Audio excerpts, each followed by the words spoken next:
প্রিয় দর্শক, আশা করছি আপনাদের সবার সময় অনেক ভালো যাচ্ছে। নতুন ভিডিওতে সবাইকে স্বাগতম। আপনাদের যেমনটা কথা দিয়েছিলাম, আজকে হচ্ছে আপনাদের সাথে শেয়ার করব সলনা সেন্ট্রুমের মেট্রো স্টেশনের পার্ট 2 ভিডিওটি। পার্ট 1 হচ্ছে আমি ইতোমধ্যে দিয়ে দিয়েছি, আপনারা চাইলে দেখে আসতে পারেন। এই স্টেশনটি ওপেন করা হয়েছিল 1975 সালের 31শে আগস্ট। আর এই চিত্রকর্ম যেগুলো আপনারা দেখতে পাচ্ছেন, এগুলো হচ্ছে 1970 দশকের সুইডেনের বিভিন্ন ঘটনাবলীকে প্রদর্শন করে।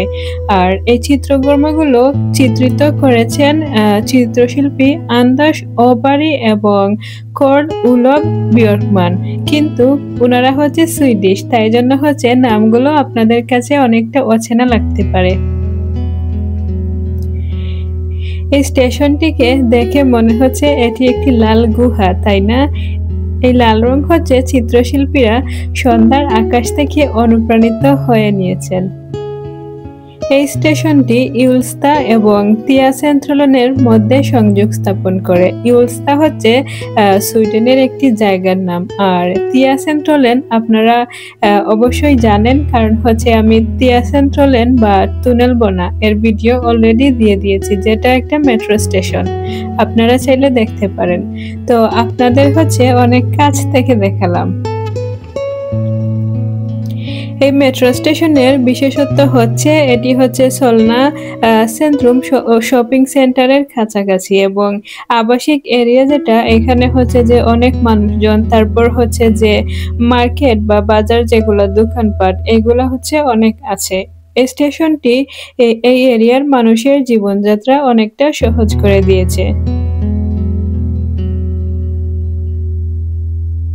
এই স্টেশনের আরো একটা বিশেষত্ব হচ্ছে মল অফ স্ক্যান্ডিনাভিয়া।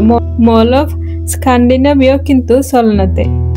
তারপর আমি হচ্ছে যে সলনা সেন্ট্রুম থেকে চলে আসি, এই যে এটা হচ্ছে বেস্ত্রা স্কুগেন, স্টেশনের নাম হচ্ছে বেস্ত্রা স্কুগেন, এখানে চলে আসি। রংবিহীন এই স্টেশনটাও কিন্তু মন্দ নয়। তো আশা করছি ভিডিওটি আপনাদের অনেক ভালো লেগেছে। যদি ভিডিওটি ভালো লেগে থাকে তাহলে হচ্ছে লাইক, কমেন্ট, শেয়ার করতে ভুলবেন না।